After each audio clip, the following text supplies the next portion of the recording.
Welcome to the Lord of the Rings Lorecast, the show that explores the background of Tolkien's amazing world from the very beginning.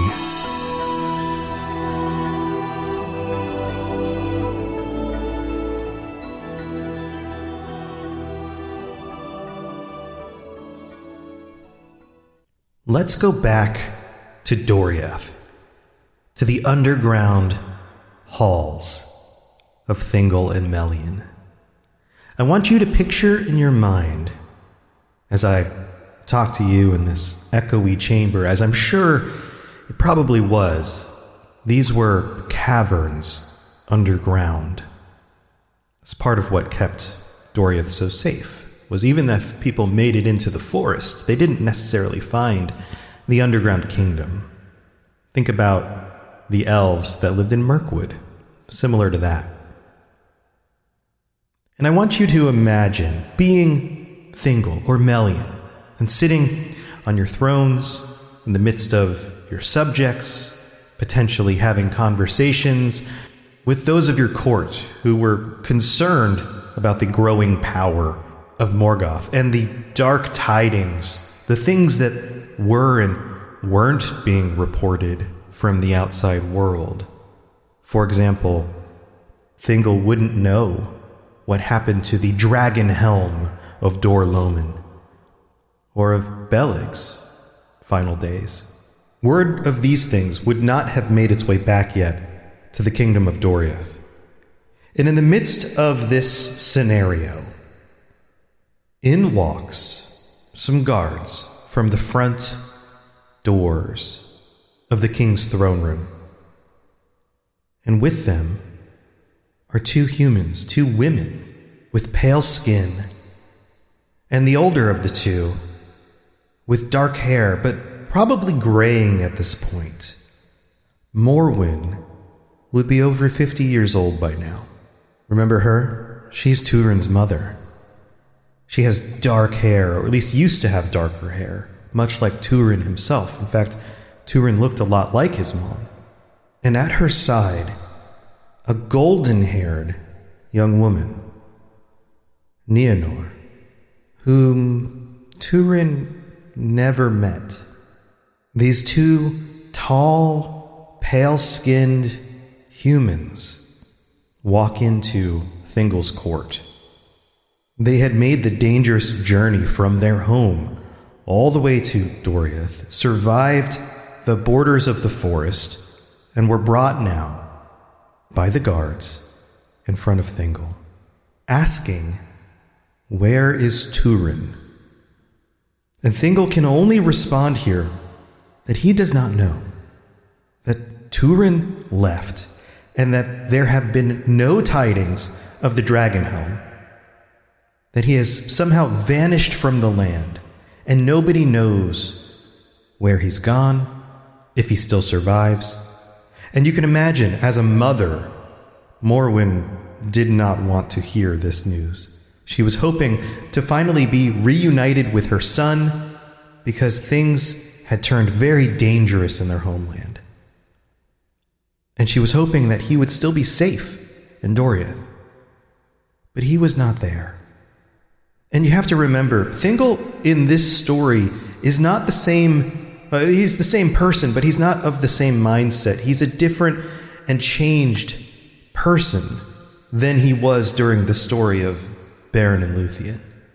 This Thingol understands the value of mankind, of their potential. And he's much more caring to these outsiders than he would have been 100 years previous.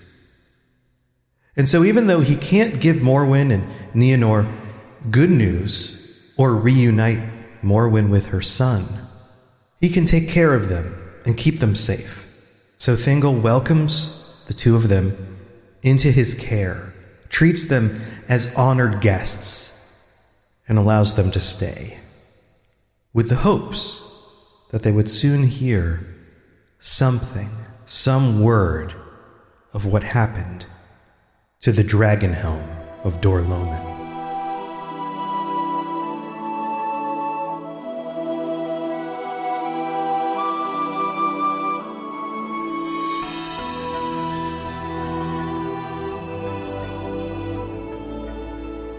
Now, we know, since we've been reading the story together, that Turin is still alive, and he's actually doing very well. He's a welcomed guest of high honor in Nargothrond, and the elves there know that he is an absolutely amazing warrior. He is extremely capable, and he's not even wearing the dragon helm anymore. He's wearing this dwarf armor with this terrifying face that covers his head completely. And he wields the black sword.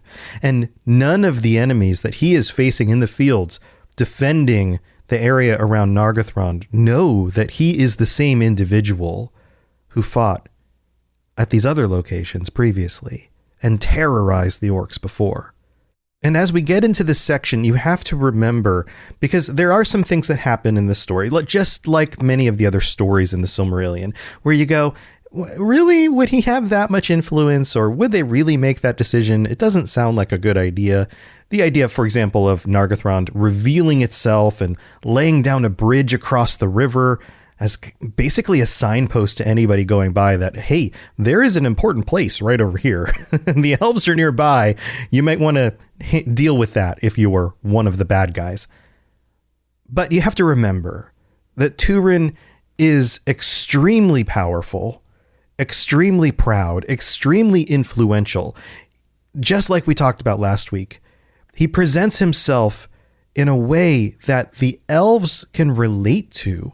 They see him as a very elvish man, and a very capable one at that. He's impressive for a human in a way that intrigues them. Now, we're given at the beginning of this section a date. 495 years had passed since the rising of the moon in the spring of the year. And I'm curious how you feel about that.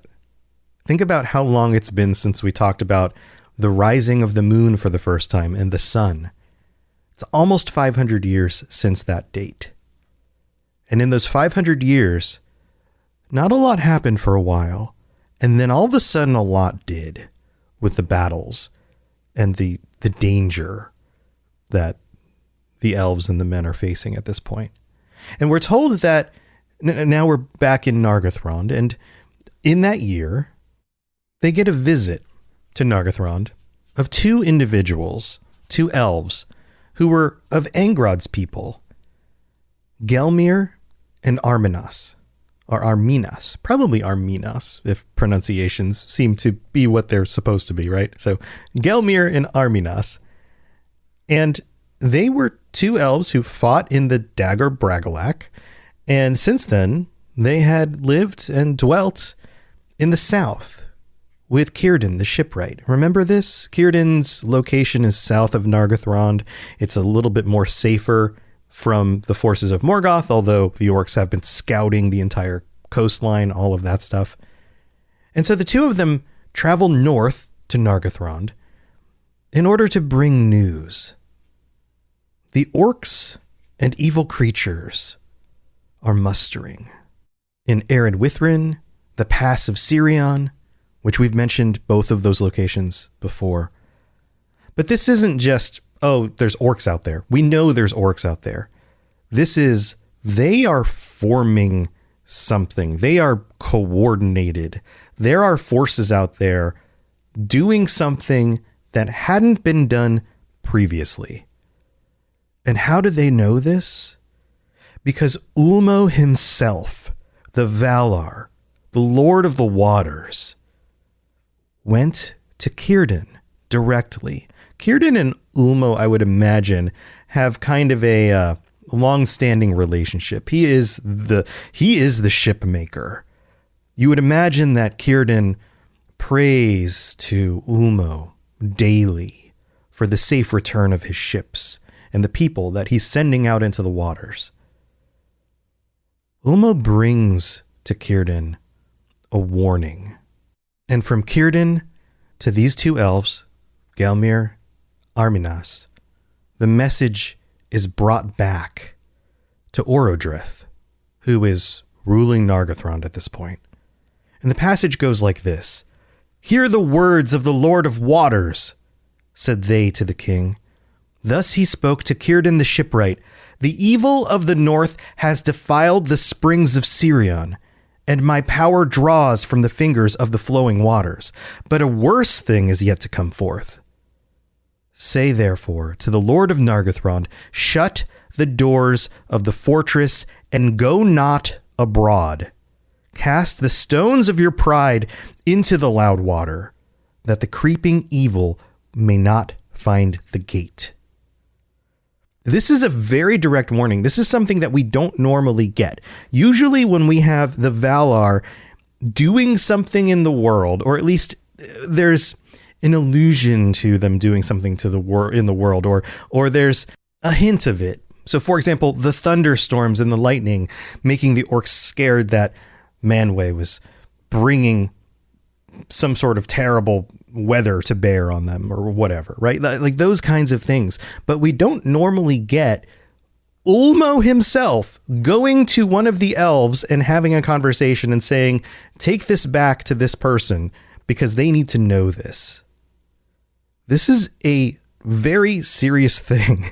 And you would imagine that the elves would probably react to this or respond in a way that would make sense. We're told that Orodrith was troubled by the dark words of the messengers, but, and the passage says here, Turin would by no means hearken to these counsels, and least of all would he suffer the great bridge to be cast down, for he was become proud, hang on to that word, and stern, and would order all things as he wished. In this moment, we have this kind of swinging back and forth of Turin's personality. He goes from being depressed and almost non-responsive to being so proud and headstrong as to not listen to the warning of the Lord of the Ocean. And this is that moment that I'm talking about. You would think that the rest of the elves would know better than this man from some other location. The elves have been around for centuries. Some of these elves have actually met the Valar and lived with them and know about what happens when they don't heed the warnings of the Valar. The Valar are wise and powerful. They understand the methods of Morgoth because they've been dealing with him since he went by the name Melkor during the forming of the very world. If there was anybody else to trust out there and to heed their warnings, it would be the Valar. If anyone else at all, you should heed the warnings of the Valar. But Turin has too much sway among the people in Nargothrond, and he demands that they maintain the bridge and that they continue to fight the orcs who are encroaching on their lands. And we get this passage here. Soon afterwards, Handir, Lord of Brethil, was slain, for the orcs invaded his land. Remember this. This is Handir of Brethil. We're talking about locations that aren't Nargothrond yet, but reasons why Morwen and Nienor may have been fleeing from where they lived in order to find Turin again and hide in Doriath. It goes on and says, and Handir gave them battle, but the men of Brethil were worsted and driven back into the woods. And in the autumn of the year, biding his hour, Morgoth loosed upon the people of Narog the great host that he had long prepared. We've seen this before. We've seen what happens when Morgoth bides his time, prepares a host, makes sure that it's ready and it doesn't bust out of the gates ahead of time, Glorong, but creates a force. And usually when this happens, it is on a scale well beyond anything that the elves have imagined or feared. And speaking of Glorong, he's still around. In fact, he goes with this host. And we're told, and Glorong the Uraloki passed over on Foglith and came thence into the north vales of Sirion, and there did great evil Under the shadows of arid Wethrin, he defiled the Eithel Ivrin, and thence he passed into the realm of Nargothrond, and burned the Talith Dirnin, the guarded plain between Narog and Tieglin. So there's some other name locations here. You'll remember Ithril Ivrin, the origins of the river, or like the waterfall area. He defiles it. This is the source of the river. And you have to think back to the description of Glaurung specifically, but also other dragons. Dragons weren't just dangerous because they could do something like breathe fire, or were gigantic monsters that would eat you if you got too close to them. Glaurung himself puts out it's like a toxic, destructive, I don't know, it's a gas and liquid. He just to be around him is dangerous. And you also have to remember that Glaurung at this point does not fly. He is not a flying dragon. He is a worm. He is a creature that crawls on the ground on great limbs, and his belly slithers across the ground. And everywhere he goes, his very presence corrupts the ground and nature around him. He is the antithesis of everything the elves are supposed to be. When the elves go to a place, they bring life, they grow plants, they become one with nature, they merge with the nature, and they work together symbiotically to create something beautiful and greater than what would have been there before. Glaurung does the opposite. He corrupts and destroys in his very nature. And he has now worked his way from the north down south into the realm of Nargothrond.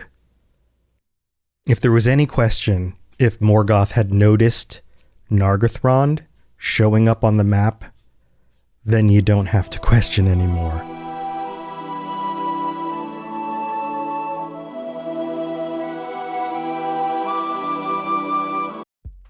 It's time for that spring reset. I'm taking a look at everything in my closet and figuring out that, oh no, this absolutely needs to go. And it's about time I replace things so that my clothes aren't older than my 15-year-old. Now you might think that they lasted that long because they were well made, but no, they're in terrible condition. Unlike the new jeans I just got from Quince. Jeans have always been my personal go-to because you can kind of wear them for lots of different things, but maybe they're not your thing. Maybe you're looking for, 100% European linen with insanely soft flow knit activewear fabric. It's definitely getting warmer, and their flow knit activewear is moisture wicking, anti-odor, and soft enough that you'll actually want to wear it every day.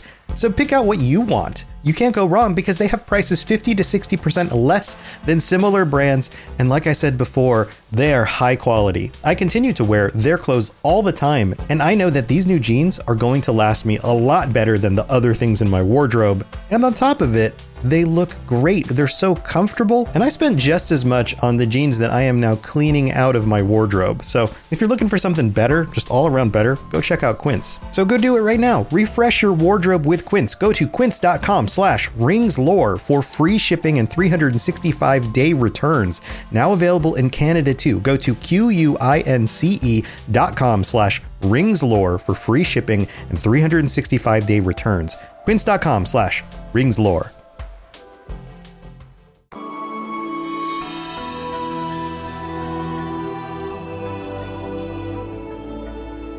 All right, let's do the middle of the show thing. It's time to thank our new patrons for signing up and all of our patrons for being here and supporting this. So first of all, thank you to everybody. Thank you even for just listening. Even if you're not a patron, thank you for being here and listening to the show. I really do appreciate you. All right, so let's get through the list. We've got Colin W., Emily M., scrolling up, Ava W., Simon U., Josh W., and then I've got to scroll up some more. Josh P., Michael C., Dimitri T., and Peace Lutheran Church in Alberta.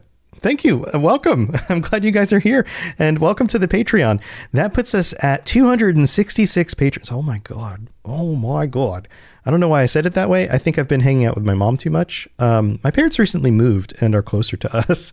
And my mom's originally from New Jersey, and sometimes she says things like that half jokingly, but I think that's really just her true self seeping out. Anyway, enough of my personal life. We also have to shout out our VIP patrons. So let's go down that list. Let me see. Where are we at with that? We've got Bo and Brad S, Brandy D, Chewbacca, David M, Esoteric Rage, Jesse P, Larry, Obi-Wan Kenobi, Sam B, Shannon L, Tyler M, and that's it. And that's it. That's a ton of people. Thank you so much to all of you. Also, we have some new reviews. Oh, and by the way, if you want to sign up on the Patreon, you want to get in on ad-free episodes or tier 2, where you get the bonus episodes every week. Lots of awesome content out there with bonus episodes, speculation, conversations between me and the patrons, and messages they've left back and forth. Go to patreon.com/LOTR Lorecast. You can check all that stuff out. This review section will be pretty quick today. We have 2 new reviews that came in. This one's from Genie245 in the US, who writes, "Great podcast. I'm reading the book and was really confused on what was going on, but I found this podcast and it helped me better understand the book and the other stuff more." So thank you so much, Genie. I'm really glad you found it. I'm glad it's able to help. And thank you for leaving the review. We also have one from Logan the Hobbit. I don't know a Logan, but now I guess I do, who says, and this is from the US, who says, "Love this Lorecast. I just wanted to say thank you, Tom, for bringing the beautiful world of Tolkien to work with me. I just finished LOTR for the first time, and I'm starting the Silmarillion. I've listened to the podcast twice, and it has helped me understand the book much more. Keep up the great work." Well, thanks for double listening. That's awesome. Logan and Jeannie, thank you so much. If you'd like to leave a review, then you can do that on Apple Podcasts. Even if you have an account and you don't listen to the podcast on that platform, you can still leave a review there. 5-star reviews will be read out in the future. Also, you can rate the show on Spotify. I've had some people write, even just on the Patreon, is there a place to leave a review on the Patreon? Not really. Not really a place to do that. It's not like anybody searches the Patreon for a comment that leaves a review, or it doesn't really work that way. But if you do listen on another location, you can leave a review there as well. All right, that's going to do it for the middle of the show. Let's get on with the rest of the story.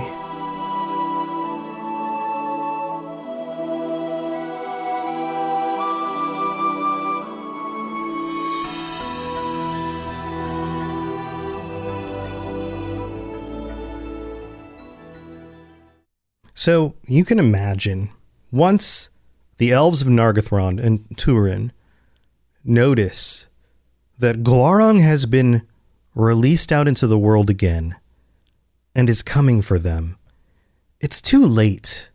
It's too late to take down the bridge. It's too late to go back into hiding. This is a fight that they cannot escape.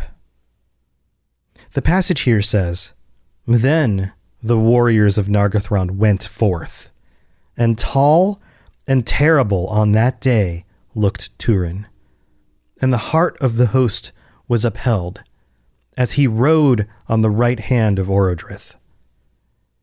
You have Turin and Orodrith, the king of Nargothrond, the leader of the elves, side by side, ready to go to war with the forces of Morgoth. On their own. The last time armies clashed, we know what happened. Almost all of the groups of elves gathered together, except for some of the hidden locations, and they, together at the height of all of their power, were not able to stand against Morgoth. There's a reason why that conflict is called the Battle of Unnumbered Tears. And in this situation, you have a host of orcs and a dragon bearing down on Nargothrond. And we know how terrible it is, because the passage says, "But far greater was the host of Morgoth than any scouts had told. And none but Turin, defended by his dwarf mask, could withstand the approach of Glaurung.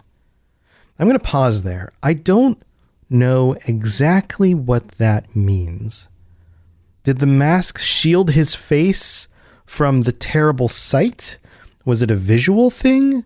Was it a fear thing? Was it something like the Nazgul projecting this fear wherever they went, and somehow the mask kept him from that? Was it a toxin kind of thing? The gases were coming out and somehow the mask filtered out the gas. It's not explained here, but it gives us another understanding of how powerful Turin is. And whether it's through the use of the mask or not, the fact that he is standing when the elves themselves cannot is not something that happens among the mortal men very often. And the battle begins. The fighting starts.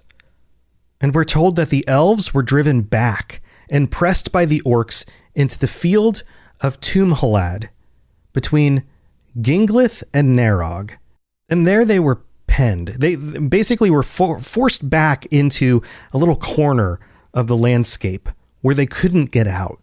It didn't matter how much pride and arrogance, maybe even, these elves brought with them into this battle. They were overwhelmed by the numbers. It says here, on that day, all the pride and host of Nargothrond withered away, and Orodrith was slain in the forefront of the battle. And we're not given a description of what Orodrith did. Did he take on Glaurung himself? Was he surrounded by a host of orcs? How did that happen? Or was it just a stray arrow? We don't know. We don't know. He doesn't get one of those great endings like some of the other elves. We just know that he didn't survive. He was at the front line with his men. So there's honor in that. But we don't know exactly how he was killed. And Gwyndor, son of Gulin, was wounded to the death. Remember Gwyndor? He doesn't make it either. And Turin comes to his side. It says here, but Turin came to his aid, and all fled before him because of the mask. The dwarf mask was scaring them away.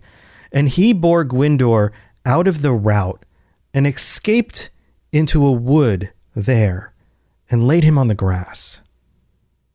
And we're given this conversation, as we've been given before in situations much like this, where a dying character has their final words with the hero of the story or whoever.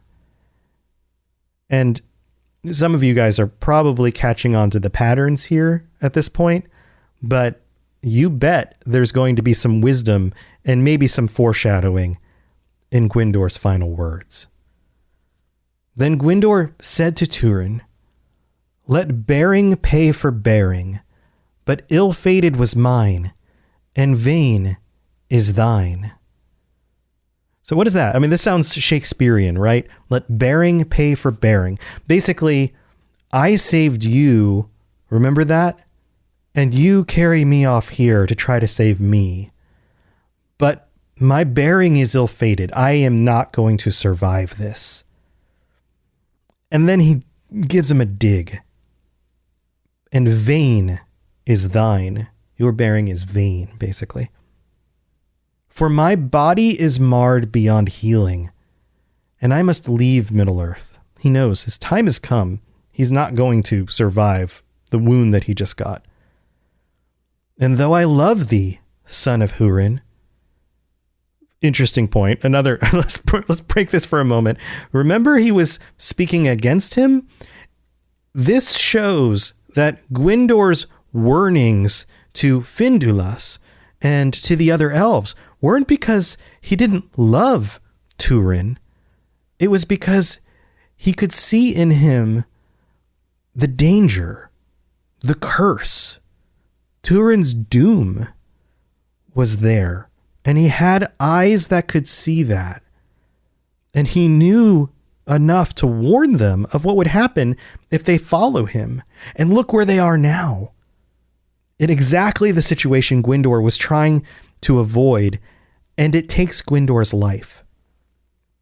And though I love thee, son of Hurin, yet I rue the day that I took thee from the orcs. Basically, I wish that never happened, because we wouldn't be here right now. But for thy prowess and thy pride, still I should have love and life, and Nargothrond should yet stand a while. Now if thou love me, leave me. Haste thee to Nargothrond, and save Findulus. And this last I say to thee, she alone stands between thee and thy doom. If thou fail her, it shall not fail to find thee. Farewell.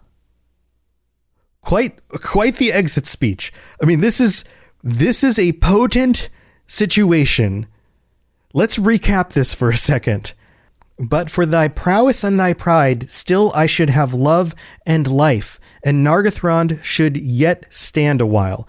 If it wasn't for you and your stupid good ability to beat up a bunch of orcs, and your pride and your ability to convince the rest of these elves to do this thing that has now ruined all of this, I would still have love and life, and Nargothrond would stand for a while longer. Basically, he's saying, this is your fault. This is your fault. But in the end, I will give you a warning, because I still love you.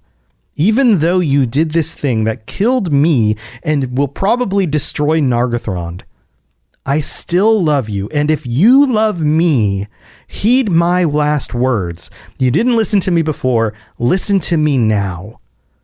Go back to Nargothrond. Save Findulus, even though you know that you don't love her and want to be with her, even though she loves you, go save her. And this last I say to thee, basically, she alone stands between you and your doom. If you fail her, your doom will find you. And then he says farewell. How would you respond? We'll find out more next week about what Turin does about this. Thanks for listening to the Lord of the Rings Lorecast. If you'd like to learn more about other fantasy worlds, check out my other podcasts, The Elder Scrolls Lorecast, The Witcher Lorecast, and more at robotsradio.net. If you'd like to reach out, I'd love to hear from you. Send me a note on Twitter at robots_radio, or join our amazing community on the Robots Radio Discord. There are links in the show notes, or just search Robots Radio Discord, or find the link on robotsradio.net. I'll see you next time.